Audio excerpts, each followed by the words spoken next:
최고이신 그분을 사랑하기에 우리들에게 달라지는 것은 무엇일까? 이 땅의 모든 사람들은 하나님의 사랑을 입습니다. 예외가 없습니다. 그런데 문제는 그 사랑을 알고 살아가는 사람이 있고 그 사랑을 모르고 살아가는 사람들이 있는 거죠. 사실 구원받는 것처럼 우리에게 쉬운 것이 없습니다. 왜? 구원은 우리의 노력으로 되어지는 것이 아니라 성경에 보니까 누구든지 그를 믿는 자마다 멸망치 않고 구원을 얻으리라 말씀하셨기 때문입니다. 구원에는 어떤 조건도 필요 없습니다. 훈련을 받아야 되는 것 아닙니다. 제자 양육을 받아야 되는 것도 아닙니다. 그러나 구원에 아무 조건도 없고 구원이 그렇게 쉬운 것이기는 한데 오늘 우리들에게 주어진 숙제는 구원받은 기쁨으로만 살아갈 것이냐, 구원받은 자로 이 세상에서 살아갈 것이냐에 대한 문제입니다. 우리가 하나님을 정말 최고로 사랑한다고 하면 우리들의 삶에 달라지는 것이 있습니다. 그것은 구원받은 기쁨에서 머무르는 것이 아니라 제자가 되는 삶을 살아야 될 이유를 우리들이 발견하게 되는 것이죠. 오늘 제가 여러분들 주보에 소개해드린 책 가운데 데이비드 플랫이라고 하는 사람이 쓴 Radical Together라고 하는 책이 있습니다. 이 책에 이런 질문을 던지고 있습니다. 오늘 교회는 좋은 일을 하면서 본질을 잃어가고 있다. 이 땅에 어떤 교회도 나쁜 일을 하려고 하지 않을 겁니다. 다 좋은 일을 하려고 있고 저도 만나교회도 역시 좋은 일을 하려고 합니다. 그런데 문제는 그 좋은 일이 누구에게 좋은 일이냐 하는 거죠. 오늘 본문 말씀 중에 보니까 6절에 예수께서 이르시되 가만두라 너희가 어찌하여 그를 괴롭게 하느냐 그가 내게 좋은 일을 하였느니라. 다른 거 다 우리들이 논쟁거리가 되는 거 다 이렇게 빼놓고 여기 예수님 앞에 향유 옥합을 깨뜨렸던 그 여인이 예수님에게 향유 옥합을 깨뜨렸을 때 사람들이 비난합니다. 저 돈을 가지고 많은 것을 할 수 있을 텐데 왜 허비하는가? 근데 예수님은 말씀하십니다. 저 여인이 한 것은 나에게 좋은 일을 하였다. 그 돈으로 무엇을 할 수 있는가? 그것보다 더 중요한 가치가 있는데 우리가 하나님을 믿는다고 하는 것은 하나님 앞에 우리들이 좋은 일을 하고 있는가? 저희 교회가 많은 일을 꿈꾸고 있는데 그 일들이 정말 교회가 좋아하는 일, 교인들이 좋아하는 일인가? 아니면 우리의 최고의 사랑의 대상인 예수님이 좋아하는 일인가? 이 물음은 근본적인 교회, 근본적인 신앙에 대한 생각을 바꾸어 놓는 이야기입니다. 오늘 본문 말씀 4절과 5절 다시 한번 보면 같이 볼까요? 어떤 사람들이 화를 내어 서로 말하되 어찌하여 이 향유를 허비하는가? 이 향유를 300데나리온 이상에 팔아 가난한 자들에게 줄 수 있었겠도다 하며 그 여자를 책망하는지라. 여기에서 우리가 주목해 봐야 되는 것은 가난한 사람들을 돕는 것이 잘못되었다는 것이 아닙니다. 그것은 분명히 믿는 자들이 교회가 해야 될 일입니다. 그런데 여기에서 가장 큰 문제는 그 향유 옥합을 깨뜨린 그 여인의 마음을 사람들이 몰랐다는 겁니다. 그 여인의 마음을 몰랐을 때 그들은 향유 옥합을 보면서 무슨 생각을 했는가? 이것을 왜 허비하는가? 참 신기한 것은 이들이 예수님과 같이 있으면서 예수님께서는 여인에게 잘했다라고 하는데 이 사람들은 화를 내고 있다는 겁니다. 우리들이 신앙생활을 하면서 이유를 모르면, 하나님의 마음을 알지 못하면 우리는 우리의 감정에 휩싸여서 화를 내고 누구를 얼마든지 비난할 수 있는 사람이 된다는 겁니다. 여러분, 교회 안에서의 문제, 오늘 이 자그마한 사건 가운데서 그대로 드러나고 있는 게 뭡니까? 어떤 사람이 예수님을 사랑하는 마음으로 예수님 앞에 헌신했습니다. 그런데 사람들이 그 여인이 왜 헌신하는지를 모르고 책망합니다. 상처를 받겠죠.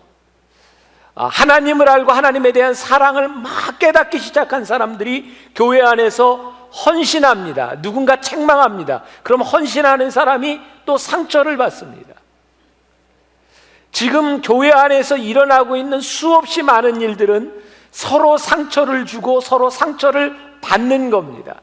우리가 똑같이 예수님을 믿고 예수님을 사랑한다고 하는데 이유를 모르고 예수님의 마음을 알지 못하기 때문에 상처를 주고받습니다. 그러다 보니까 교회에서 하고 있는 주된 사역이, 목사들이 뭐를 하냐면 상처받은 사람들을 달래기에 정신이 없습니다. 이거 뭔가 교회가 잘못 가고 있고 우리의 신앙이 잘못 가고 있는 겁니다.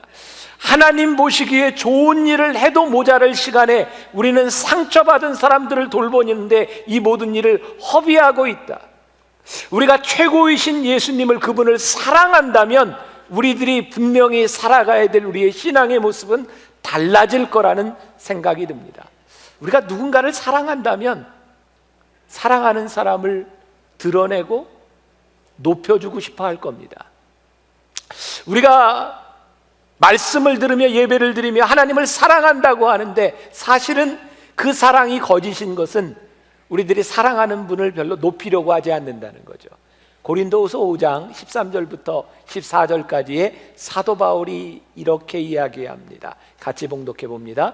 우리가 만일 미쳤어도 하나님을 위한 것이요 정신이 온전하여도 너희를 위한 것이니 그리스도의 사랑이 우리를 강권하시는도다.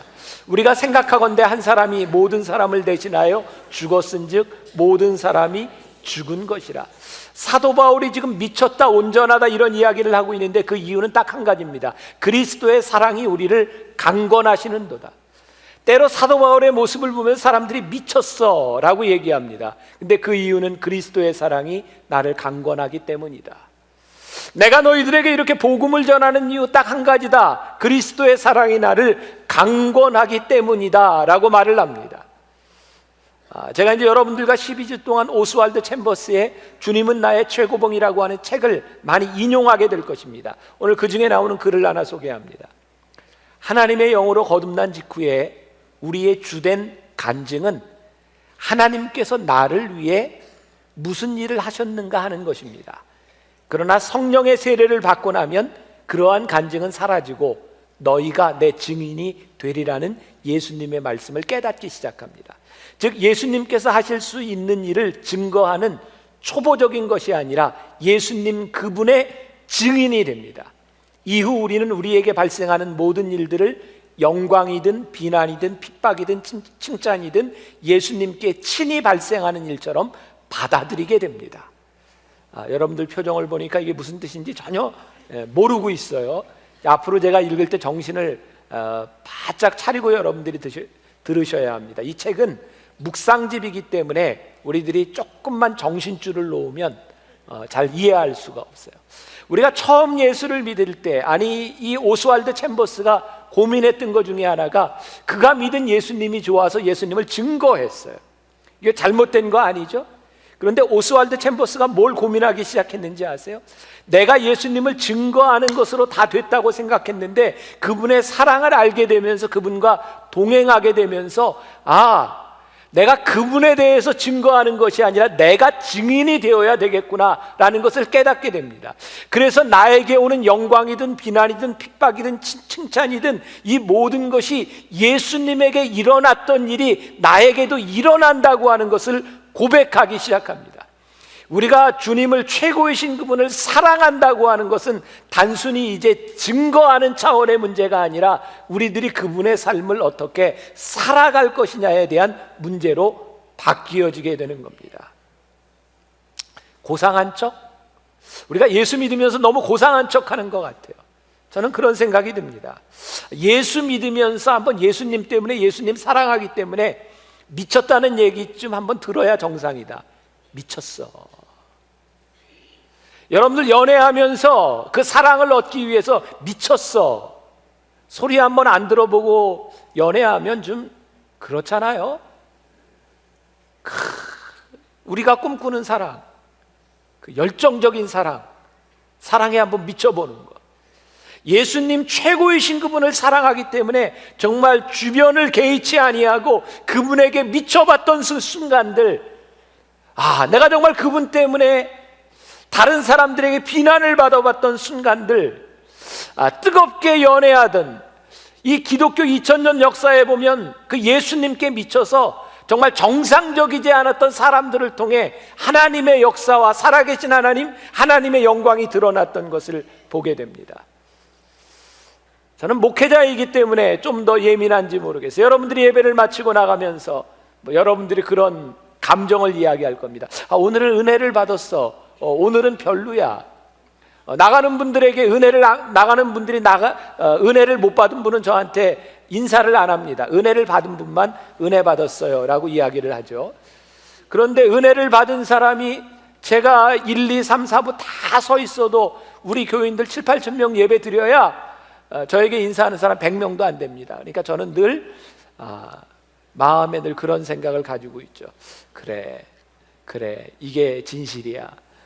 진실이야. 그렇게 생각을 가지죠. 제 마음속에 그런 것이 있습니다. 우리가 은혜를 받았다, 제가 누구한가 은혜를 받았다고 하는 인사를 들을 때에 이것이 정말 예수님이 드러나고 있는 것인가, 아니면 나는 끊임없이 나를 드러내기 위해서, 여러분들이 은혜를 받았을 때 그것이 예수님께 돌리는 사랑인가, 아니면 내 마음에 만족을 안고 돌아가는가. 우리들이 근본적으로 이 예배와 말씀, 우리들의 신앙을 점검해 봐야 되는 것은 여러분들의 마음에 드는 것, 그것이 은혜가 아니고 여러분들을 풍족하게 해줬다고 하는 것, 그것이 예수님을 사랑하는 것이 아니라 이 예배를 통해서 여러분들이 예수님을 사랑한다고 하는 예수님이 드러나는 일들이 우리들에게 끊임없이 일어나야 되는 거죠. 그때 우리는 예배를 드린다라고 말을 할 수 있는 거예요. 제가 요즘 그 SNS, 트위터, 페이스북, 카카오톡 이런 이야기들을 보면서 여러분 가슴 아프죠? 많은 연예인들이 자살을 하고 얼마 전에 조성민 씨가 또 자살을 했어요. 참 불행하죠. 최진실, 최진영, 조성민 가족들이 이렇게 다 자살하는 것들. 근데 그 사람들이 정말 힘들었던 게 뭔지 아세요? 악플들이었어요. 그들을 비난하는 얘기들이었어요. 저는 그 인터넷상의 글들을 보면서 누군가를 비난하는 사람 모르겠어요. 저는 그 사람들의 내면이 보이는 것 같아요. 누군가를 비난해야 내가 돋보이고, 누군가를 엄청나게 비난함으로 인해서 내 이름을 좀 띄워보려고 하는 사람들이 참 많아요. 왜 우리들은 누군가를 비난하면서 나를 그렇게 드러내려고 하는가? 우리는 교회에서도 신앙생활을 하면서 우리의 신앙의 문제는 무엇인가? 하나님이 영광을 받으셔야 되고 하나님이 드러나야 되는데, 자꾸 내가 하나님을 사랑한다고 하면서도 내가 드러나려고 하는 것들이 우리들 속에 끊임없이 드러나는 욕망에 대한 문제.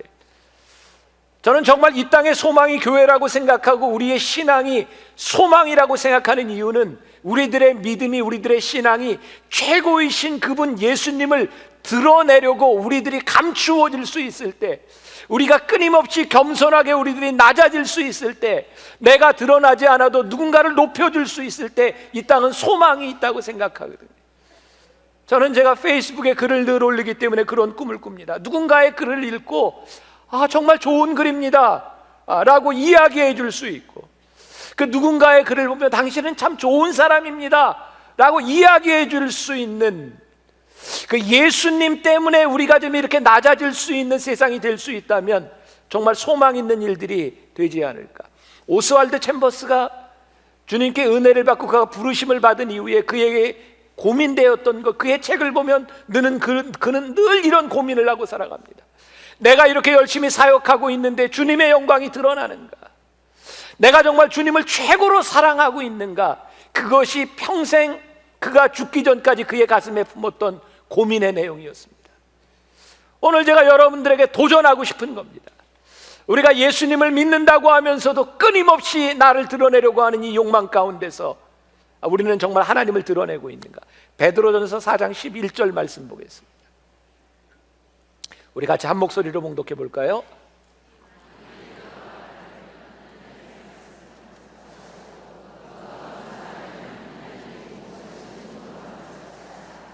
이는 나의 예수 그리스도로 말미암아 하나님이 영광을 받으시게 하려 함이니 그에게 영광과 권능이 세세에 무궁하도록 있느니라. 아멘. 베드로전서는 누가 썼을까요? 베드로. 네. 여러분들 베드로에 대해서 잘 알죠. 베드로가 성격이 다혈질이기도 하고 굉장히 잘난 척을 잘하는 사람이죠. 아무튼 뭐든지 예수님이 뭐라고 하면 저요 했던 그런 사람이에요. 너희들은 나는 누구라 하느냐 할 때 베드로가 주는 그리스도시여 살아계신 하나님의 아들입니다. 예수님이 베드로를 칭찬하세요. 그래 그것을 너에게 알게 하니는 네 육신이 아니요 성령께서 너에게 알게 하셨느니라. 내가 너 위에 반석 위에 교회를 세우리라. 예수님께서 십자가를 지시겠다고 하니까 예수님 절대 그리하면 아니 되옵니다. 누군가 그리하면 제가 맡겠습니다. 끝까지 가겠습니다. 그러더니 3번씩 부인하고, 겟세마네 동산에서 예수님 붙잡히실 때 용감하게 칼을 뽑아서 귀를 쳤던, 말고의 귀를 쳤던 그런 사람. 아무튼 이 베드로는요 잘난 척 대마왕, 아무튼 뭐든지 이렇게 내세우려고 하는 사람이에요. 근데 그 베드로가 베드로전서 4장 11절을 썼다고 하는 게 이게 이해가 됩니까? 뭐라고 얘기해요? 만일 누가 말하려면 하나님의 말씀을 하는 것 같이 하고, 누가 봉사하려면 하나님이 공급하시는 힘으로 하는 것 같이 하라. 이는 범사의 예수 그리스도로 말미암아 하나님의 영광을 받으시게 하려 함이니. 이게 지금 베드로가 아닌 베드로예요. 근데 어떻게 그런 일이 일어났는지 아세요? 예수님 부활하고 승천하신 이후에 그가 갈릴리 바닷가에서 고기를 잡는 어부로 옛생활로 돌아왔을 때에 예수님이 물으셨어요. 내가 나를 사랑하느냐? 요한의 아들 시몬아, 내가 나를 사랑하느냐? 내가 나를 사랑하느냐? 주님을 사랑하느냐는 그 물음 앞에서 베드로가 깨어졌어요. 그리고 주님을 사랑하는 그 마음에서 베드로의 사역이 달라지기 시작했어요. 내가 말하는 것, 내가 봉사하는 것, 내가 행하는 것, 이 모든 것들이 예수 그리스도의 영광을 드러내기 위해서 하나님이 공급하시는 힘으로 하게 된다고 하는 것을 그가 깨닫게 됐어요. 그가 주님을 사랑하면서 그가 주님을 의식하기 시작합니다. 사랑의 가장 큰 특징은 내가 사랑하는 사람을 의식하게 된다는 것입니다.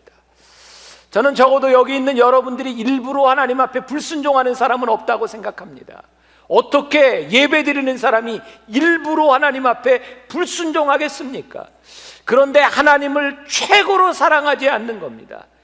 그게 무슨 뜻일까요? 하나님을 사랑하지만 내 정신이 온전히 거기에 쏠려 있는 것이 아니라 주변의 많은 것들에 우리들의 정신이 쏠려 있어요. 제가 제일 힘든 것 중에 하나가 끝나고 인사하고 교인들하고 악수하고 할 때 꼭 상처받는 사람이 있다는 거예요. 목사님은 날 모른 척해. 목사님이 날 미워하나 봐. 진짜 그런 말하는 사람 미워. 왠지 아세요? 내가 왜 교인을 미워해요? 내가 여기에 집중하고 있으니까 안 보이는 거지. 왜 안 보이는데 옆에다 대고 안녕하세요 그러고 가요? 제가 집중하기 때문에 다른 사람들이 보이지 않는 거예요. 여러분, 우리들이 집중하지 않고 누구나를 다 바라볼 수 있어요. 결국 누군가에게도 내가 집중하지 않는다는 겁니다. 여러분들이 하나님을 의식한다고 하면 우리의 집중이 하나님께로 향해요. 그래서 다른 것들이 보이지 않아야 돼요. 다른 것들이 우리를 방해할 수 없어야 돼요. 요한복음 14장 15절에 너희가 나를 사랑하면, if 너희가 나를 사랑하면 내 계명을 지키리라. 다른 말로 너희들이 나를 사랑하지 않기 때문에 계명을 안 지켜. 너희들이 나를 사랑한다고 하지만 사랑하는 것이 너무 많아. 그래서 너희들이 계명을 지킬 수가 없는 거야. 너희가 나를 사랑하면 내 계명을 지켜. 오늘 우리들이 하나님을 사랑하냐고 하는 것은 굉장히 큰 도전의 말씀입니다. 오스왈드 챔버스의 이야기, 이것도 정신을 차려야 이해가 되고 정신을 차리는 사람은 종종 감동도 됩니다. 준비되셨어요? 네. 우리는 주의 종의 음성을 듣고 싶어 하지만 하나님의 음성은 거부합니다. 우리는 사람들의 간증을 듣는 것은 좋아하지만 하나님께서 우리에게 친히 말씀하시는 것은 싫어합니다. 하나님께서 우리에게 직접 말씀하시는 것을 왜 그토록 두려워합니까? 하나님께서 말씀하시면 그 말씀에 순종하든지 불순종하든지 양자택일을 해야 하기 때문입니다. 이스라엘 백성들이요, 출애굽기 20장 19절에 보면 모세에게 이렇게 말합니다. 모세에게 이르되 당신이 우리에게 말씀하소서 우리가 들으리이다. 하나님이 우리에게 말씀하시지 말게 하소서 우리가 죽을까 하나이다. 물론 죄 지은 인간이 하나님을 본다고 하는 것 두려운 일이었습니다. 그들은 하나님의 음성을 직접 듣기를 두려워했습니다. 모세를 통해서 듣기를 원했습니다. 오늘 여러분들이 말씀을 들으며 오늘 설교 시간에 이 예배 가운데 이 말씀을 들으며 여러분들이 원하는 것, 목회자를 통해서 여러분들이 설교 듣기를 원합니다. 그러나 왠지 하나님의 말씀을 직접 듣는다고 하는 것은 불가능한 일처럼 들리기도 하고 내가 하나님의 음성을 직접 들을까봐 두렵습니다. 하나님의 말씀이 우리들에게 들려지는 순간 우리는 결단해야 합니다. 우리들의 삶은 하나님의 말씀은 우리들에게 명령이기 때문입니다. 우리들이 무언가를 결정하지 않으면 안 되는 일이기 때문입니다. 그래서 우리는 하나님의 음성 듣기를 두려워합니다. 하나님을 사랑한다고 하지만 사실은 사랑하는 것들이 참 많이 있습니다. 우리가 의식한다. 우리가 누군가를 의식한다고 하는 것은요, 가장 평범한 일 가운데서 일어나는, 일상생활 가운데서 일어나는 일입니다. 여러분들 부부간에 문제가 생기는 것이 어떤 결정적인 한 사건으로 생기는 것은 아닌 것 같아요. 가끔 부부들을 이렇게 보면 문제가 있는 사람들은 문제가 점점 이렇게 쌓여옵니다. 그리고 한순간에 그것이 접촉점이 돼서 일어나는 일이지, 여러분들이 하나님과 멀어지는 것은 어느 날 한순간 딱 단절되는 것이 아닙니다. 여러분들이 어느 날부터인가 하나님을 사랑하는 것에서 다른 사랑하는 것들이 많아지면서 점점 하나님과 멀어지기 시작하고 어느 순간에 여러분들이 하나님과 관계없는 사람이 되어버립니다. 일상적인 일에서 우리들에게 일어나는 것, 평범한 일에 우리들이 별로 가치를 두지 아니하고 우리는 이렇게 이야기하죠. 하나님, 언젠가 필요한 때 결정적인 순간에 저에게 말씀하세요. 종이 듣겠나이다. 근데 결정적인 순간에 하나님이 여러분들에게 말씀하시잖아요. 그게 하나님의 말씀인지 아닌지 몰라요. 평소에 하나님의 음성을 듣지 않고 하나님을 의식하지 않는 자에게 결정적인 순간이라고 하는 것은 아무런 의미가 없습니다.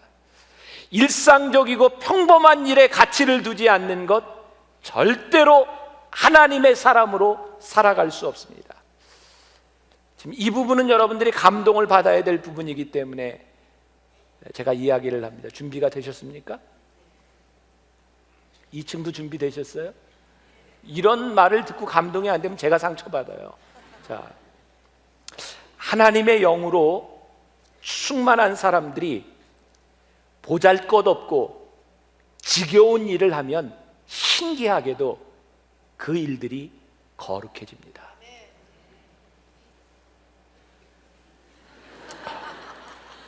무지하게 지금 상처받았어요. 보잘것없고 하찮은 일들, 하나님의 사람들이 그 일을 할 때 거룩해집니다. 우리는 뭔가 거룩한 일을 꿈꾸고 대단한 일들을 꿈꿉니다. 그러나 그 일 하나가 절대로 위대한 일이 거룩해지지 않아요. 하찮은 일에서부터 거룩이 쌓여져 가요. 며칠 전 신문에 한국의 역사를 바꾼 역사 장미란 뭐 그런 기사가 났죠. 은퇴하는 기사가 났죠. 눈물을 흘리고 참 많은 사람들이 안타까워하는 그런 기사가 났어요. 제가 기사를 보고 제가 문자를 보냈어요. 장미란 선수 잘했어, 열심히 살았어. 그래서 하나님이 앞으로도 함께 하실 것이고 기대가 돼. 이제 답장이 왔어요. 목사님, 많은 분들이 기도해 주셨고 목사님 기도해 주시고 한 덕분입니다. 그럼 장미란 선수 하면 제일 기억에 남는 장면이 무엇인가요? 2012년 런던 올림픽에서 장미란 선수가 그 바벨을 들지 못하고 놓쳤을 때 그 바벨에 입을 맞추고 그리고 기도하는 장면. 사람들이 그걸 보고 메달 따지 못한 사람에게 그렇게 환호한 건 처음이었다 그러죠. 장미란 선수는 진짜 대한민국 미스 코리아잖아요. 근데 장미란 선수가 왜 그럴 수 있었을까요?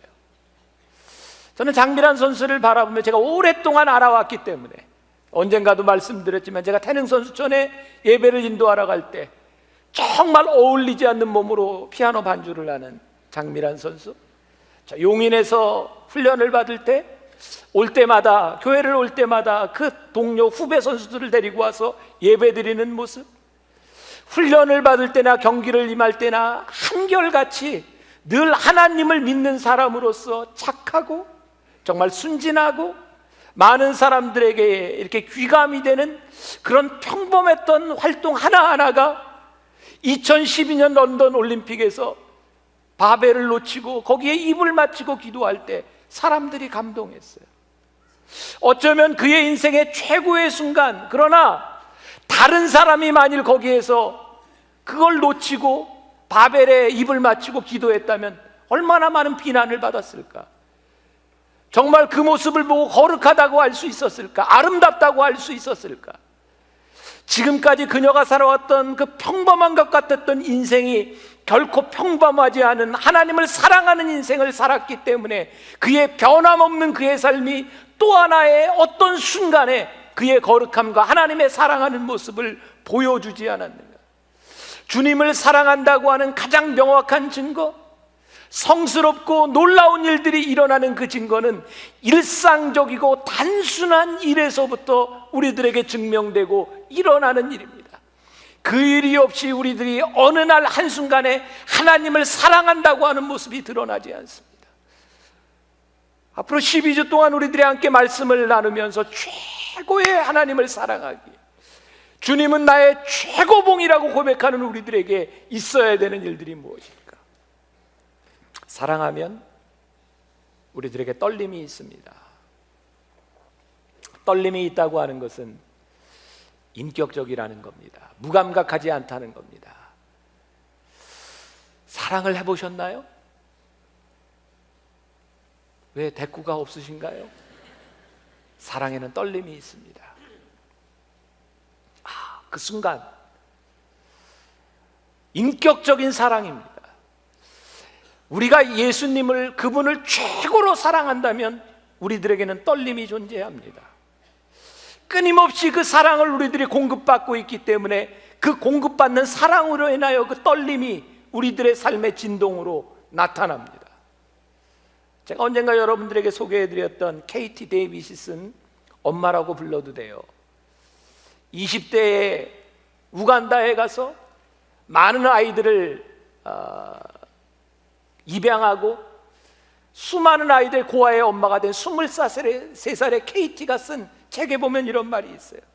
주위 사람들을 향한 사랑은 내 스스로 기른 것이 아니라 하나님이 주신 선물입니다. 하나님이 내게 넘치도록 부어주신 사랑에서 다른 이들을 향한 사랑이 자연스럽게 나옵니다. 떨림, 인격적인 관계, 살아있는 사랑의 관계 속에서 하나님 앞에 받은 사랑이 자연스럽게 나오는 것이 사랑입니다. 여러분들이 하나님을 사랑한다고 하는 것은 지금 인격적인 만남 가운데서 그분과의 관계가 계속되고 있다는 말입니다. KT가 계속해서 이렇게 말을 합니다. 우리 딸들은 좋은 일이 생겨도 엄마라고 외치고 슬픈 일이 생겨도 훌쩍거리며 엄마를 찾는다. 그리고 그 소리를 들을 때마다 내 심장이 마구 뛴다. 우리가 하나님의 이름을 부를 때 하늘 아버지의 심정도 그러하시리라. 하나님과 우리들 사이의 인격적인 사랑, 여러분들이 힘들고 슬플 때 아버지의 마음이 뛰고, 너무 기쁠 때 아버지라고 부를 때 하나님 아버지의 가슴이 뛰고, 하늘 아버지의 심정도 그러하시리라. 우리들에게 이 떨림의 인격적인 관계가 있는가? 여러분들이 하나님의 이름을 부르며 기도할 때 여러분들의 심장이 뛰는가? 하나님, 내 가슴이 뜁니까? 오늘 예배를 드리며 밖에서 제가 기다리고 있는 동안 예배 시간에 들어와서 여기 있는 분이기 때문에 제가 얘기하기가 조금 그렇기는 한데, 몇 달 전에 KBS에서 하는 두드름이라고 하는 프로그램에서 저희 교회 우리 스티브 김 저하고 이렇게 예배 시간에 이야기를 나눈 적이 있어서 여러분들이 아실 거예요. 제가 참 인상적인 글을 하나 들었습니다. 가장 이타적인 것이 가장 이기적인 것이다. 저희 교회에서는 그런 이야기를 이렇게 많이 안 했는데 그 방송에서는 본인의 삶을 더 많이 이야기했더라고요.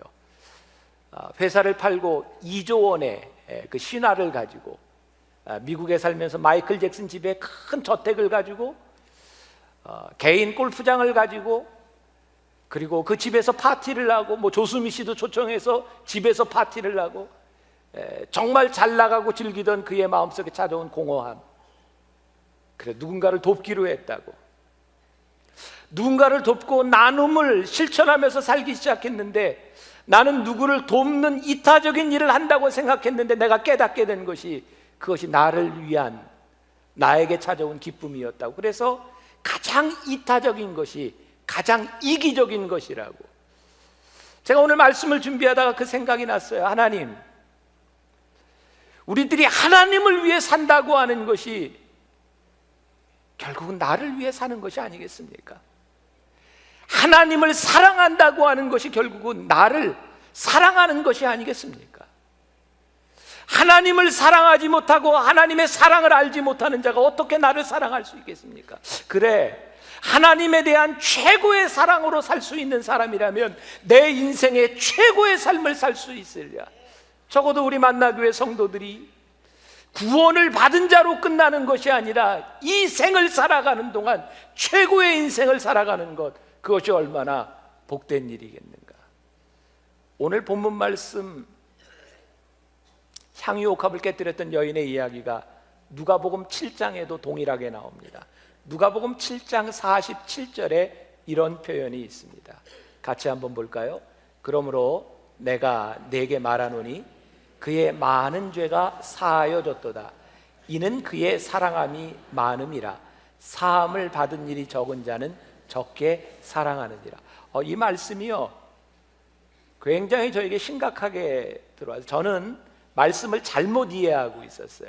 그동안 이 여인이 향유 옥합을 깨뜨린 이유가 예수님께 사함을 많이 받았기 때문에 그 사랑으로 향유 옥합을 깨뜨렸는지 알았어요. 근데 말씀을 보니까 반대였어요. 뭐라고 되어 있냐면 그가 사랑이 많기 때문에 그 많은 죄가 사하여졌다는 거예요. 이거 우리의 상식을 좀 뛰어넘는 이야기. 다른 성경을 찾아봤는데 다 똑같은 표현이에요. 영어 성경에도 보니까 How many sins have been forgiven for he loved much. 그녀가 너무 하나님을 사랑했기 때문에 많은 죄가 사하여졌다는 거예요. 이게 무슨 말인가? 그러면서 제가 깨닫게 된 것이 있었어요. 이 여인이 향유 옥합을 깨뜨렸던 이유, 이 여인이 왜 이 향유 옥합을 깨뜨릴 수밖에 없었는가? 이 여인이 하나님을 무척 사랑했어요.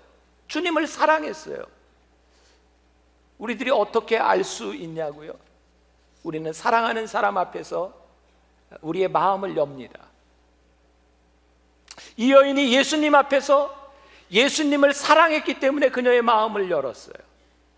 여러분, 그 상황, 바리새인들과 함께 예수님이 이 잔치를 베풀고 있는 그 상황에 장녀였던 이 여인이 예수님 앞에 들어온다고 하는 건 결코 쉬운 일이 아니었어요.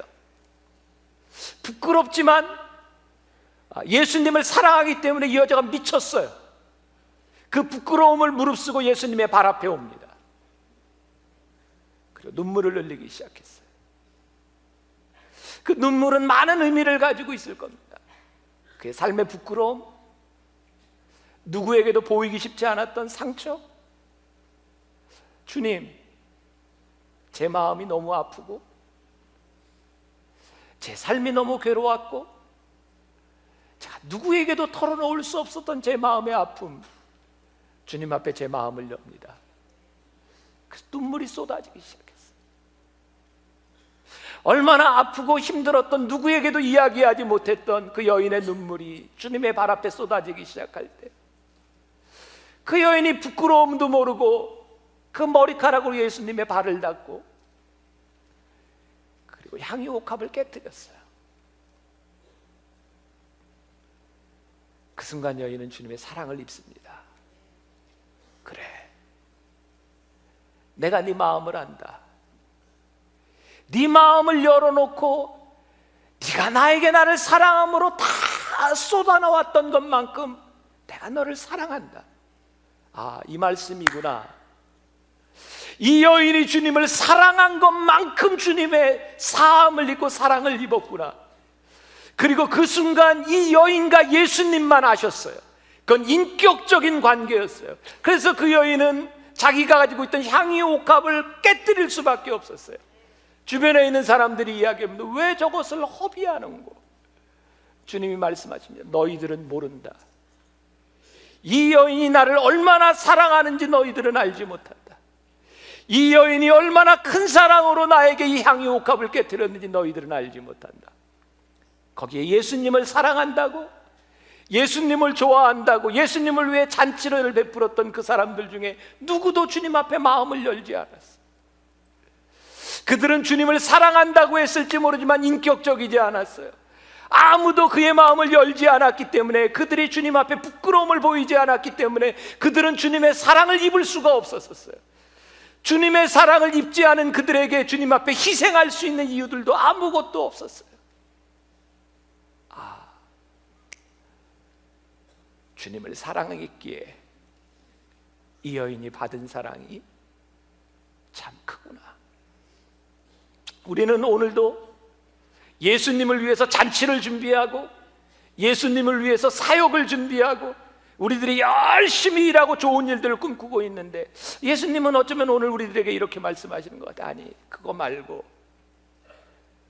내가 사랑을 보여라. 내 마음을 열어라. 네가 나와 함께 있었으면 좋겠다.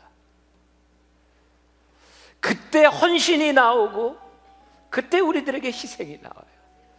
그렇지 않은 헌신과 희생은 어쩌면 우리들의 사랑을 눈 감고 대치하려고 하는 것일지 몰라요. 제가 말씀을 준비하면서, 제가 올해 결혼 25주년인데 25주년 의미 있잖아요. 제 아내에게 무슨 선물을 해줄까 고민하다가 마음의 결정이 섰어요. 그래, 내가 선물이구나. 아무것도 해줄 필요 없이 결혼기념일에 내가 함께 있으리라. 아닌가요? 내가 남편으로 인격적으로 함께 있으면 가장 큰 사랑.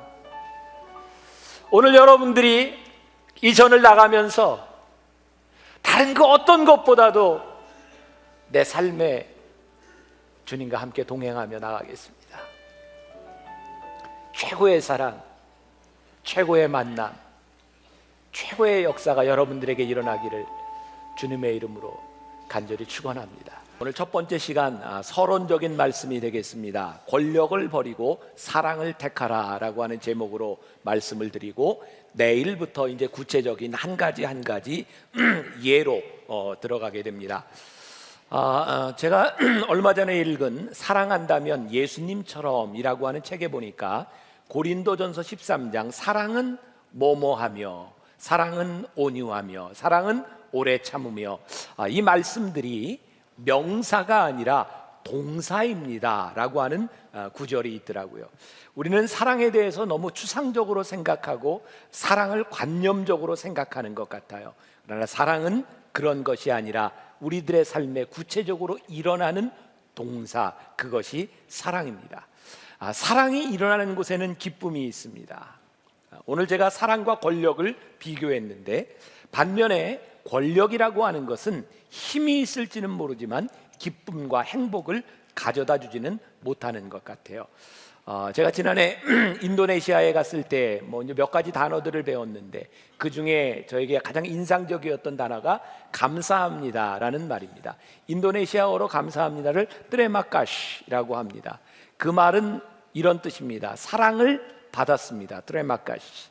그 사람들은 감사합니다. 왜 감사하냐면 사랑을 받아서 감사합니다 라고 인사를 합니다. 참 멋진 말이라는 생각이 듭니다.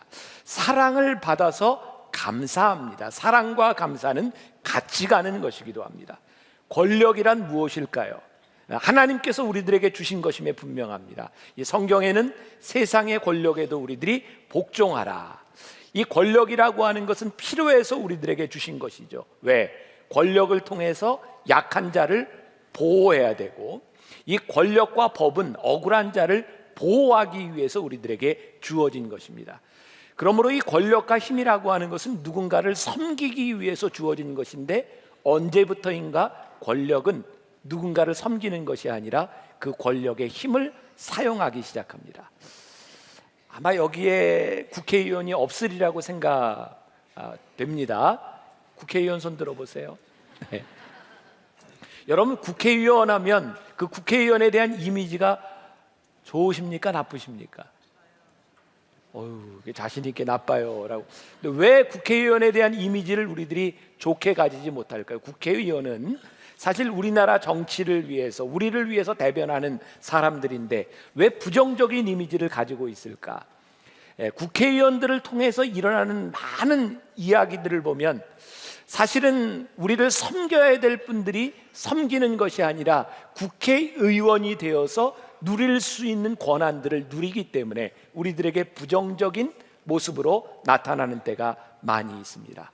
여러분, 권력은요 필요한 것이지만 권력을 어떻게 사용하느냐에 대한 문제이고, 그리고 인간의 본성상 권력을 가지면 결코 권력을 가지고 우리들이 섬기려고 하지 않는 특징을 가지고 있습니다.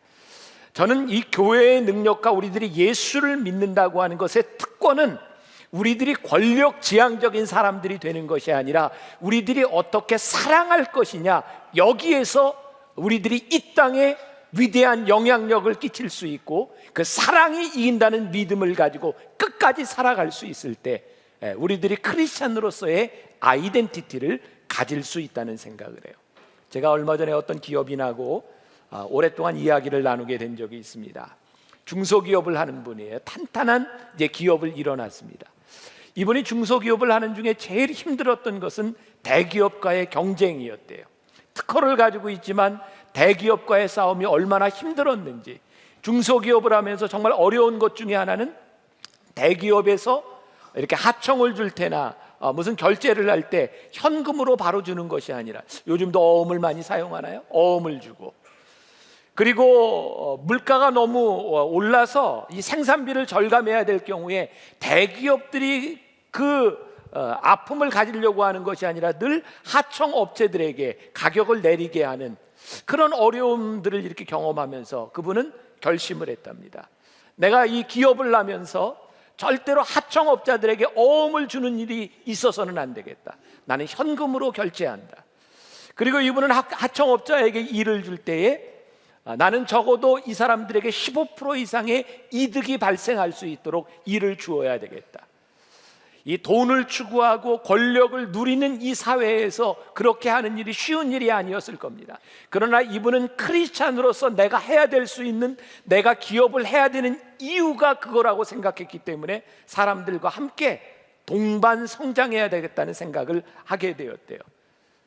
근데 기업을 하면 늘 발생하는 법적인 분쟁이나 이런 것들이 이 기업에는 아직까지 한 번도 일어나지 않았답니다. 사랑하며 관계가 좋아지다 보니까 문제가 발생하지 않더라는 거죠. 이렇게 쉽게 얘기하지만 이게 그렇게 쉬운 일입니까? 여러분들이 누군가에게 그 어려움을 당했는데 내가 사랑으로 누군가에게 그것을 베풀 수 있겠습니까? 우리는 누군가에게 의해서 피해를 보았으면 누군가에게 그것을 또 보상해야 된다고 생각하고, 큰 힘에 의해서 어려움을 당하면 작은 힘을 가진 사람들에게 억누르고, 이것이 우리들의 살아가는 이 세상의 원리인 것처럼, 그것이 너무나 당연한 것처럼 보이는 시대에 살아가고 있습니다. 그런데 오늘 본문 말씀에 보니까 예수님께서 우리들에게 보여주신 것이 있습니다. 오늘 말씀에 예수님은 하나님과 근본 본체시나, 무슨 말입니까? 하나님과 같이 능력을 가지고 어떤 능력도 행할 수 있는 분이시지만 우리 예수님은 그 하나님의 형상을 버리시고 자기를 비워서 인간의 몸을 입고 종으로 이 땅 위에 오셨다는 거예요. 왜? 예수님께서는 이 땅 위에서 권력을 사용하지 않기로 결심하셨다는 거예요. 나는 더 이상 이 땅 위에서 권력을 사용하지 않으리라. 내가 너희를 사랑하되 끝까지 사랑하리라. 예수님께서 이 땅 위에 오셔서 결심하시고 십자가에 지기까지 예수님께서 행하셨던 일입니다. 이 세상을 바꿀 수 있는 것이 권력일까요? 사랑일까요? 우리는 권력에 대한 의지를 많이 가지고 있습니다. 여기 있는 사람들 중에도 그런 꿈을 많이 꿀 겁니다. 하나님 저에게 힘을 주시면, 저에게 권력이 생기면, 제가 어떤 포지션에 이르게 되면 제가 이 세상을 바꾸어 놓을 수 있지 않겠습니까? 기독교 역사 가운데 수없이 많은 사람들이 그런 꿈을 꾸고 권력을 향해, 권력의 의지를 향해 달려갔지만 권력을 향해 가는 그 과정들 가운데서 수없이 많은 사람들이 타락했고, 권력을 가졌을 즈음에는 그가 가지고 있었던 순수한 마음들이 사라져버리고, 그가 그 권력을 쟁취하기까지 어려웠던 그것을 가지고 누군가를 누르는 도구로 쓰고 있었던 것, 그것이 역사이기도 합니다. 참 신기하잖아요. 우리 교회의 역사 가운데 교회가 힘을 가지지 않고 아무런 힘도 없기 때문에 누군가를 사랑할 수밖에 없었던 때, 교회는 이 땅 위에 복음이, 교회를 통해서 이 땅에 복음이 전파되기 시작했는데, 교회가 힘을 가지고, 교회가 능력을 가지고 무엇을 할 수 있겠다고 생각하는 이 권력을 가지고 있는 이때에 교회는 세상에 그렇게 큰 영향력들을 주지 못하고 있습니다. 오늘 여러분들에게 묻고 싶은 겁니다. 권력입니까? 사랑입니까? 여러분들의 삶에, 여러분들의 가정에, 여러분들의 모든 삶의 영역 가운데 우리는 권력을 가지면 무언가를 할 수 있으리라고 하는데, 그 권력이 무언가를 할 수 있을지는 모르지만 그 권력이 변화를 일으키지는 못합니다. 제가 미국에 살면서 정말 미국 사람들은 법을 얼마나 잘 지키는지 부럽다는 생각을 한 적이 있어요. 미국에는 이 차를 타고 동네를 지나갈 때 학교 앞에 스탑 사인이라는 게 있습니다. 그 스탑 사인이 보이면 틀림없이 거기에 서야 합니다. 그런데 미국 사람들 그 스탑 사인 보고 얼마나 잘 쓰는지 몰라요. 제가 미국 가서 처음 사는 동안 그 스탑 사인에서 몇 번 걸렸어요. 벌금을 냈어요. 고속도로에서 속도 제한을 얼마나 잘 지키는지 몰라요.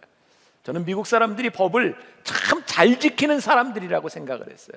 그런데 살면서 느낀 게, 그 사람들이 원래 법을 잘 지키는 사람이 아니라 미국은 이 교통법규에 걸렸을 때 벌금이 무지하게 셉니다.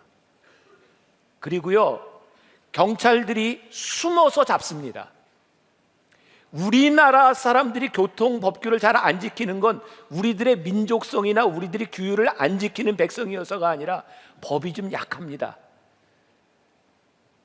우리나라 스탑사인, 스피드 고속도로에서 위반했을 때 그 전용 차선 안 지킬 때 벌금을 한 100만 원쯤 책정해 보세요. 안 지키겠나? 여러분, 우리들의 이 권력이라고 하는 것, 힘이라고 하는 것은요, 어느 정도 우리를 이렇게 규제하는 힘이 분명히 있습니다. 그런데 그것이 삶을 바꿔주지는 못합니다. 권력이 있는 곳에서는 우리들이 지키지만 그 권력이 작동하지 않는 곳에서는 우리의 욕망과 우리의 본래의 모습들이 드러나게 되어 있습니다. 그것이 인간입니다. 절대로 인간은 권력을 가지고 힘을 가지고 변하지 않는 존재입니다. 우리 주님은 그것을 너무나 잘 아셨어요. 이 땅 위에서 구원을 이루시고 이 땅을 변화시킬 수 있는 것, 그것은 힘과 권력이 아니기 때문에 하나님의 능력을 가지고 이 땅 위에 오신 것이 아니라 끝까지 사랑하시는 그 사랑을 가지고, 종의 형체를 가지고 이 땅 위에 오셨어요. 예수님을 십자가에 못 박았던 로마, 그 당시에 세계를 정복했던 로마, 모든 길이 로마로 통한다고, 예수님을 못 박도록 내어줬던 제사장들과 바리새인들, 사두개인들, 그들은 권력을 가지고 있는 사람이었고, 예수님께서 그들이 이해할 수 없는 사랑의 법칙들을, 복음을 전파하기 시작할 때 예수님을 잘라버려야 되겠다고 생각했어요. 왜? 이 사랑의 원리들이 퍼져나가기 시작하면 그 권력이 무너질지 모르기 때문에 그들은 권력을 가지고 예수님을 십자가에 못 박습니다. 그리고 그들은 그렇게 생각했습니다. 예수님을 십자가에 못 박으면, 우리들이 힘과 권력으로 예수님을 죽이면 이 예수님께서 이 땅 위에 일으키셨던 하늘나라의 운동, 이 땅 위에 하나님 나라가 이루어지는 그 일들이 없어지리라고 생각했습니다. 그런데 이걸 어떡합니까? 예수님이 십자가에 달려 돌아가실 때에 예수님이 아무런 권력도 사용하지 않으시고 밑에 예수님을 조롱하는 자들이 당신이 하나님의 아들이면 내려와 보라고, 예수님 편에 십자가에 달려 죽어가던 한 강도가 당신이 하나님의 아들이면 나도 구원해 보라고. 그게 무슨 말입니까? 당신이 하나님이라면 하나님의 권력을 이용하세요, 사용하세요. 예수님은 끝까지 예수님의 권력을 사용하지 않으셨습니다. 우리를 사랑하시되 끝까지 사랑하셨습니다. 내가 여기에서 내려온다면, 내가 너희를 위해 죽지 않는다면 구원을 이룰 수 없기 때문에 예수님은 끝까지 그 사랑을 지키셨습니다. 그 예수님의 사랑 앞에, 예수님의 십자가 보혈 앞에 수없이 많은 사람들의 인생이 변했고, 예수님의 보혈 앞에서 그의 인생을 헌신했던 사람들을 통하여 이 땅 위에 얼마나 위대한 일들이 일어났는지 몰라요. 예수님이 공생애를 시작하시기 전 광야에서 사단에게 시험을 당하십니다. 사단이 예수님께 이야기합니다. 당신이 하나님의 아들이라면 배고프지 않소? 이 돌을 가지고 떡을 만드시오. 예수님을 높은 성전 꼭대기에 올라가서 뛰어내리시오. 당신이 모든 것을, 이 기적을 이름으로 권력을 잡을 수 있습니다. 사단이 예수님께 나에게 절하시오, 이 세상의 모든 권력을 줄 것입니다. 근데 예수님은 예수님이 하실 수 있는 권리를 하나도 사용하지 않으셨어요.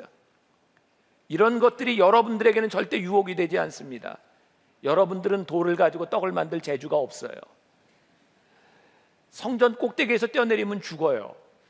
여러분들에게 되는 유혹이 아닙니다. 예수님께 되어진 유혹이었고, 여러분들에게는 여러분들에게 맞는 유혹들이 언제든지 찾아옵니다. 왜? 요것만 내가 쓰면 내가 뭔가 이룰 것 같은 그 유혹들. 그런데 그 유혹 앞에서 넘어지지 아니할 수 있었던 것, 그것은 우리를 향한 예수님의 사랑이었습니다. 예수를 믿는다고 우리가 핍박받던 때, 예수를 믿는 것 때문에 남편에게 집에 내쫓겼던 그 눈물을 잃은 우리 어머니들이 있었던 때, 예수를 믿으면 족보에서 내 이름을 빼버리겠다고 핍박을 받았던 우리 1세대의 신앙인들, 그들의 신앙과 그들의 삶, 그들의 모습은 우리 민족의 소망이었어요. 그래서 이 교회에는 어른들보다 아이들이 더 많았어요. 왜? 나는 이미 교회를 다니기 틀렸고 예수를 믿기 늦었지만 내 자식들은 교회에 가서 하나님의 말씀을 듣고 이 민족의 지도자가 되고 하나님의 사람이 되라고 아이들이 넘쳤던 것이 우리 교회의 역사였어요. 어느 날부터인가 교회의 아이들이 사라져버리기 시작했고, 권력을 가지고 있는 사람들이, 지금 박근혜 정부에도 퍼센테이지로 보면 얼마나 많은 그리스도인들이, 국무총리에서부터 얼마나 많은 장관들이 크리스찬인지 몰라요. 이전 정부에서도 얼마나 많은 사람들이 크리스찬이었는지, 대통령, 국무총리. 그런데 우리들이 기대하지 못하는 거예요.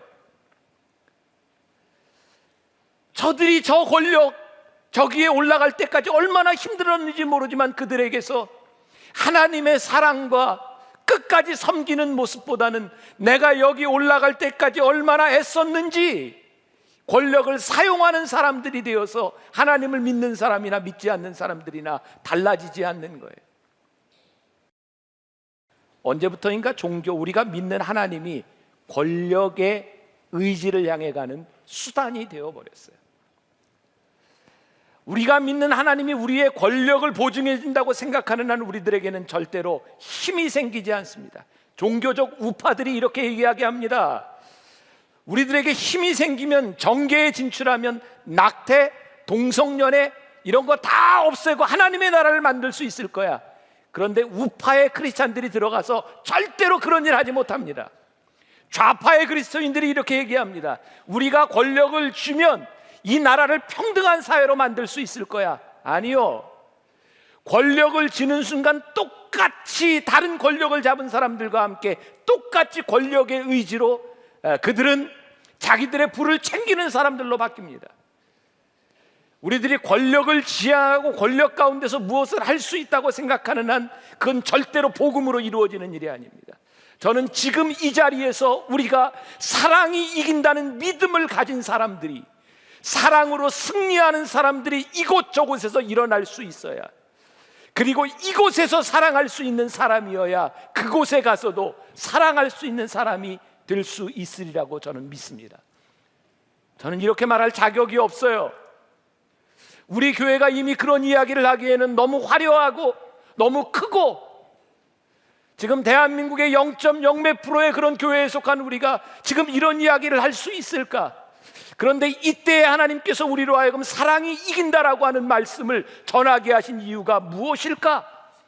교회가 건물이 아닐진데 우리가 지금 무엇을 가지고 우리가 누리고 있느냐, 이 문제를 하나님이 탓하실 것이 아니라 지금 이곳에 있는 우리들이 사랑이 이김을 믿으며 살아갈 수 있는가, 그것을 하나님께서 오늘 우리들에게 물으실 것이고, 우리 교회가 나아가야 될 길을 하나님이 묻지 않으시겠는가?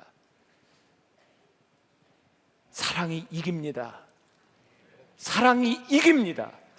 사랑이 이 땅을 변화시킬 수 있습니다. 그 믿음을 가지고 우리들이 변화산에 올라야 합니다. 여러분들 주보에 제가 책을 하나 소개했습니다. 토니 캠펄로가 쓴 끝까지 사랑하라 라고 하는 책입니다. 제가 아마 이 말씀을 준비하게 된 게 이 책을 읽으면서 변화산 기도회를 준비하게 되었어요. 거기에 나오는 글을 하나 제가 소개합니다. 기독교 봉사단체와 함께 일하면서 나는 일라이어스 산타나라는 한 청년 의사를 알게 되었다. 그는 희생적인 사랑을 통해 어떤 권위가 생겨나는지 또 하나의 예를 보여주었다. 똑똑하고 활발한 크리스천인 이 청년은 의대를 졸업하고 시카고에 살면서 중류층 미국인들을 돌보는 병원을 차려 쉽게 상당한 재산을 벌 수 있었다. 하지만 그는 그렇게 하는 대신에 성령의 확신 아래 고향인 도미니카 공화국으로 돌아가 기독교 의사회 도미니칸 지부를 세우기로 결심했다. 일라이어스는 정기적으로 고향에서 푸에토리코까지 여행하면서 그의 의료 행위에 값비싼 비용을 치를 수 있는 사람들에게 진료를 해주었다. 그리고는 고향으로 다시 돌아와 푸에토리코에서 번 돈으로 의료 물품들을 샀다. 그 다음 산토 도밍고의 빈민굴에 가서 가난한 사람들에게 이 물품들을 무료로 나눠주었다. 어느 날 나는 하나님의 종인 이 청년과 함께 그 도시에서 가난한 빈민굴 중 한 곳에 갔다. 나는 하루 종일 그의 옆에 서서 그가 돈을 지불할 능력이 없는 사람들에게 무료로 봉사하는 모습을 지켜보았다. 그는 값비싼 약품들을, 그것들을 살 능력이 없는 사람들에게 나누어 주었다. 그리스도의 사랑을 희생적으로 실천하는 하루를 보낸 후 일라이어스는 자신의 트럭 위에 올라가 그 동네 사람들에게 모여보라고 외쳤다. 나는 그가 복음을 전하고 사람들에게 그들의 삶을 그리스도께 내어드리라고 요청하는 모습을 지켜보며 그의 말에 귀 기울였다. 군중 한켠에 서 있던 나는 소크라테스라고 불리는 한 청년을 보았다. 그는 산토도밍고 주립대학 내의 좌파 학생단체인 체게바라회 대표였다. 소크라테스는 마음씨 좋은 청년이었지만 잘못된 이념을 가지고 있었다. 그는 가난한 사람들에게 관심이 많았고 고국의 정의를, 가난한 사람들에게 희망을 가져다 주기를 원했다. 그러나 그가 생각하는 방법은 권력을 이용해 새로운 사회 질서를 세우고자 혁명을 원하는 사람들과 합류하는 것이었다. 나는 소크라테스 옆으로 다가가 장난스럽게 그를 쿡 찔렀다. 트럭 위에 서 있는 일라이어스를 가리키며 말했다. 소크라테스, 일라이어스가 회심자들을 얻고 있어. 그대로 간다면 여기 있는 사람들 모두가 크리스찬이 되겠는걸? 마르크스 이념으로 돌아설 사람이 남아있지 않겠어. 그러자 소크라테스는 결코 잊지 못할 대답을 했다. 그는 이를 악문 채 화가 나서 그랬는지 감탄해서 그랬는지 모르지만 이렇게 말했다. 뭐라 말해야 될지 모르겠네요. 일라이어스 산타나는 사람들에게 그의 말을 들려줄 권리가 있어요. 이 말이 저에게 굉장히 강하게 울렸습니다. 일라이어스 산타나는 사람들에게 복음을 전해줄 권리가 있어요.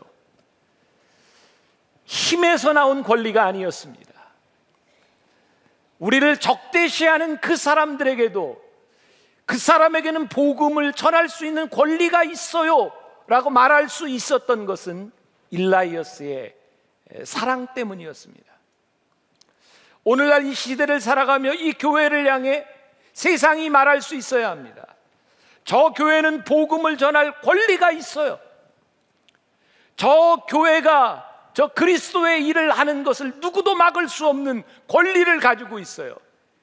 그것은 교회가 힘을 가지고 있기 때문이 아니고, 그것은 교회가 건물을 가지고 있기 때문이 아니고, 그것은 교회가 돈을 가지고 있기 때문이 아니고, 교회가 사랑을 보일 수 있기 때문에 말씀을 전할 권리를 가지고 있다는 말씀입니다. 교회가 세워진 것은 교회가 가지고 있는 힘을 휘두르기 위해서가 아니라 섬기기 위해 존재한다는 사실이에요.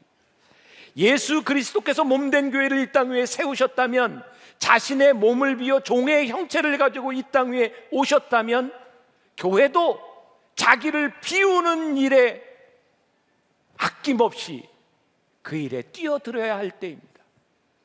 오늘 이 말씀을 전하면서 저와 여러분과 이 만나교회와 한국교회의 도전이 되기를 원합니다.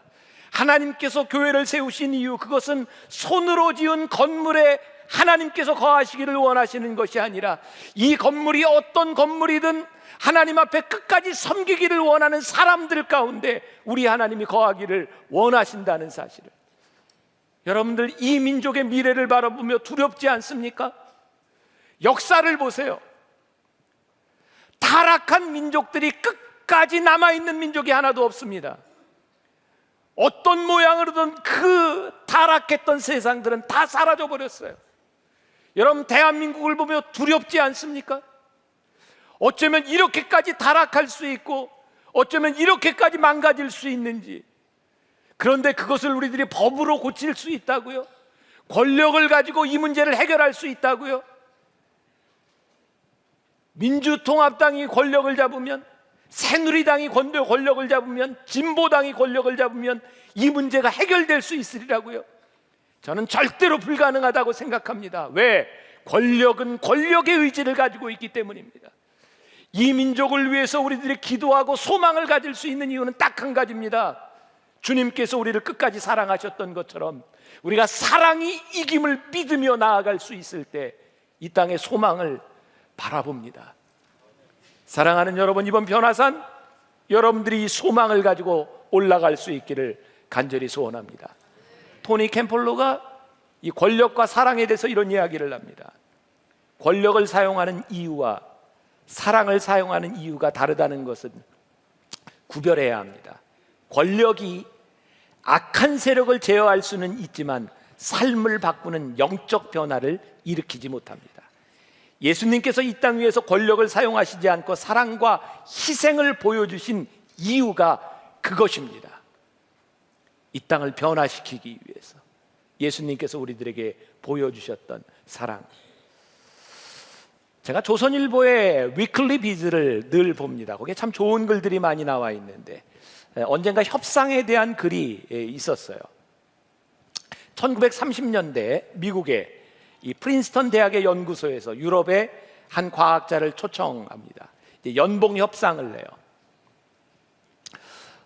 이 유럽에서 온 과학자는 미국의 실정을 잘 모르기 때문에 얼마를 줄까요? 라고 했더니 연봉으로 3,000불이면 되겠습니다. 유럽에 있는 사람들이 30년대에 한 3,000불 정도로 1년을 살았어요. 근데 그 얘기를 듣고 있던 이 프린스턴 대학 연구소의 소장이 고민을 하다가 이렇게 제안을 합니다. 연봉 1만 달러를 드리겠습니다. 이 협상이 이게 맞는 겁니까? 3,000불 달라고 하는데 1만 달러를 준다고 하는 거지. 이건 협상이 맞는 일이 아닙니다. 또 하나의 협상이 있었습니다. 승자와 패자와의 종전 협상입니다. 패장이 입을 엽니다. 어떤 요구를 수용하면 되겠소? 전쟁에 대한 보상, 여러 가지를 생각할 때 승자가 이야기를 합니다. 요구는 단 하나뿐입니다. 다 고향으로 돌아가십시오. 다 말을 타고 돌아가십시오. 가는 동안 필요한 음식을 다 제공하겠습니다. 패장의 눈시울이 붉어지는 순간입니다. 이 협상은 남북 전쟁이 끝난 후 북군의 총사령관이었던 그랜트 장군과 남부의 총사령관이었던 리 장군 사이에 있었던 협상입니다. 어떻게 이런 협상이 가능합니까? 우리는 협상을 하면 이기려고 생각합니다. 그러나 우리의 힘으로 눌러서 이기는 것은 절대로 이기는 것이 아니라는 겁니다. 아인슈타인이 3,000불을 달라고 했을 때 10,000불을 주었던 일, 유명한 아인슈타인이었습니다. 10,000,000불을 주고 얼마가 지나지 않았을 때 아인슈타인의 진가가 나타나기 시작했고, 하버드 대학과 예일 대학에서 돈을 더 주겠노라고, 몇 배를 주겠노라고 아인슈타인에게 제안을 했지만, 아인슈타인은 처음에 자기의 가치를 알아보고 10,000,000불을 주었던 프린스턴을 떠나지 않고 끝까지 그곳에서 은퇴합니다. 여러분, 그랜트 장군과 리 장군 사이의 협상, 내가 무엇을 주어야 가슴 조마조마할 때에 그랜트 장군은 이제 전쟁이 끝났고 우리들에게 필요한 것은 저 사람들에게 피해 보상을 받는 것이 아니라 이 민족이 함께 사는 것이라고 생각했습니다. 아마 그때 종전을 하면서 무거운 것을 요구했다고 하면 지금 미국은 북부 USA와 남부 USA로 갈라졌을지도 모르는 일입니다. 이 협상에 대한 이야기를 하면 저에게 인상적이었던 것은, 협상적인 관점에서 봤을 때 우리들이 쥐어짜서 이기는 성공한 협상이라고 하는 것은 성공이 아니라 이긴 것입니다. 그러나 성공한다고 하는 것은 그 사람을 소중히 여기고 그 사람을 사랑하고 그 사람을 덮어주는 것, 이것이 성공하는 것입니다. 저는 우리 크리스찬들의 성공을 좀 다르게 봤으면 좋겠어요. 세상이 권력을 가졌을 때 성공을 했다고 이야기를 하고 누구를 이겼을 때 성공했다고 이야기하지만, 우리 크리스찬들에게 보여지는 성공은 그것이 아닙니다. 사랑이 이깁니다. 사랑을 통해 만들어지는 놀라운 기적을 기대합니다. 그래서 오늘 우리는 고백합니다. 사랑이 이깁니다. 이제 내일부터 여러분들 부부간의 자녀 사이의 공동체에서 우리들의 삶에서 어떻게 사랑이 이기느냐를 하나하나 우리들이 살펴보게 될 터인데, 정말 이번 기간 중에 제가 오늘 새벽에 어머니 기도실에서 기도하며 하나님께 간구한 것, 하나님, 이번 한 주간을 통하여 사랑이 이기는 기적이 우리 성도들에게 일어나게 하여 주옵소서. 하나님, 이 민족을 어찌하오리까? 하나님, 이 세상을 어떻게 바꿀 수 있으오리까? 그것은 우리의 권력의 의지가 아니라 사랑이 이기는 믿음으로 예수님처럼 끝까지 사랑하는 것, 그 사랑이 우리들에게서 나타날 수 있기를 주님의 이름으로 간절히 축원합니다.